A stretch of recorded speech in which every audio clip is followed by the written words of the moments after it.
I had parents. I had a name. I know I had them, but I do not remember them now. All I have now is fear and faith. I wander this world ever running from the omnipresent horrors. I am cursed to see the world as it truly is. The horrors hide from most eyes behind the thinnest gossamer veil, but not mine. My eyes see it all, and only with the greatest effort of will can I blink. To be around others is unbearable.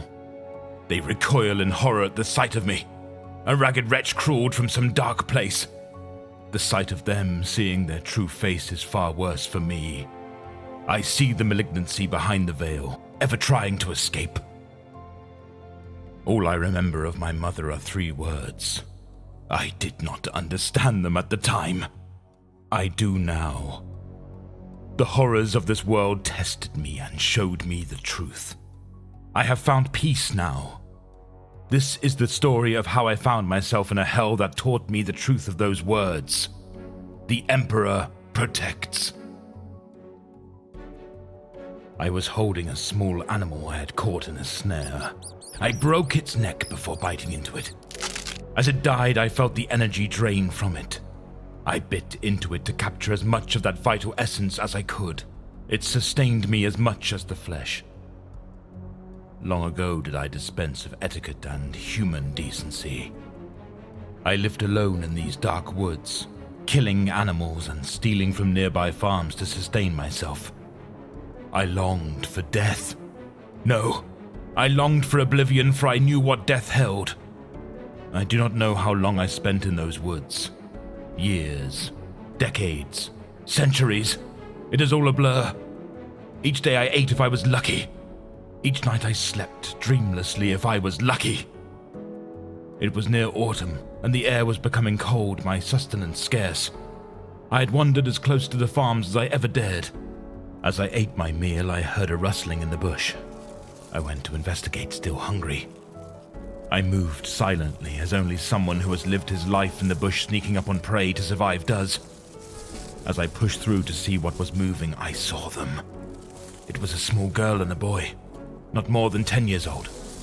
I froze, for they were not like most people. The horrors I am so accustomed to, hiding behind their eyes, were not there. All I saw was light. The pair radiated a golden aura. I sat transfixed, staring. Then they saw me. The girls screamed and they ran. I heard them tearing off through the brush, screaming. I felt shame. I felt like the wretch I am. Such rare creatures of the light should react so to my mere existence. I heard the running and screaming. At some point it changed. I could feel it. One of the screams stopped. I raced after them.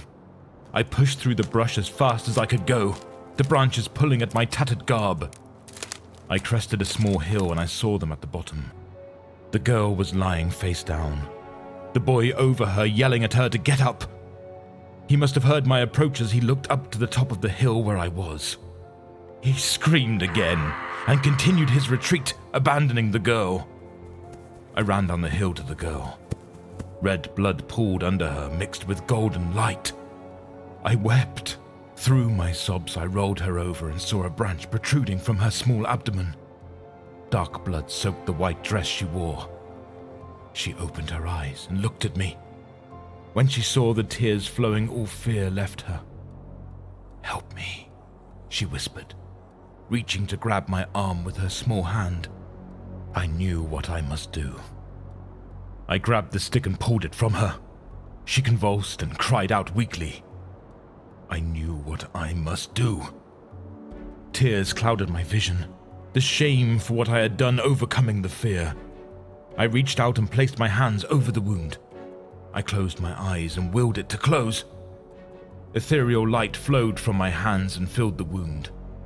I could feel the golden light spilling from her return.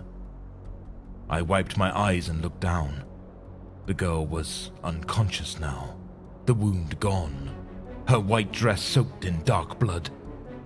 I lifted the small form in my arms and carried her in the direction the boy had run. Towards one of the farms I carried her. Her breathing was shallow but steady. I prayed, repeating the only thing I remembered of my mother. As I neared the small house at the edge of the forest, I saw the boy pulling on his father, pointing in my direction. I brought the girl towards them. The man had a weapon of some sort aimed at me. He yelled at me, but I kept approaching. When he saw the girl, he lowered the weapon and continued yelling. When the woman saw the girl, she moved towards me, putting herself between the man and me. As I got close to them and dropped to my knees, and with infinite care, I lowered the small girl to the ground at the mother's feet. "I'm sorry," I croaked. I do not know how long it had been since I had last spoken.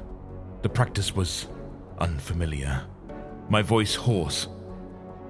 I looked up, tears in my eyes, at the parents, with the small boy hiding behind the father. Like the little ones, they exuded a golden light. I retreated as they knelt by the girl. I tried to speak again, but nothing happened. I got to my feet and fled. Days passed and my life continued. I ate and I slept. In my dreams I saw them, the family. The girl lay in her bed, still as I had left her. Her physical wounds healed, her soul in turmoil. After some time I began to sense terrible things. The ghosts of the forest had become more active, more malicious. Above me I felt something I could not describe. A void, a point of infinite blackness in the sky. As time passed, the dreams became nightmares. I knew I should continue moving away from the farms. Some force kept me near. Then one day I felt it. Something had changed. I moved silently towards the farmhouse. I felt a sense of duty that overcame my fear. I watched as one morning a man dressed in robes entered the house. He had a power about him, something I had felt before. I did not know where, something primal. I heard shouting coming from inside the house, followed by loud cracks. The girl, she was in danger. Caution and all reason abandoned, I rushed towards the house, my legs carrying me with inhuman speed.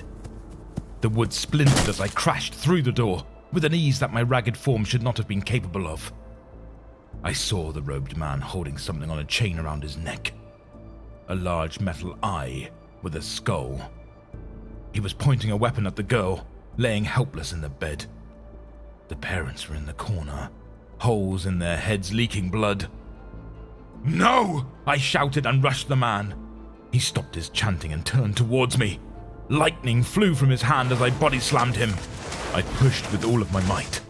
The lightning wrapped around my flesh and scorched my arms as he flew through the wall. I turned towards the girl.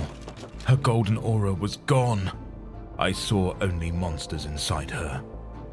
At first they were without form, primordial nightmares that hungered like perverted wolves of the forest. Impossibly twisted by some evil power, they began to claw their way out of her, tearing her small body apart. I jumped through the wall I had thrown the robed man through to escape the monsters.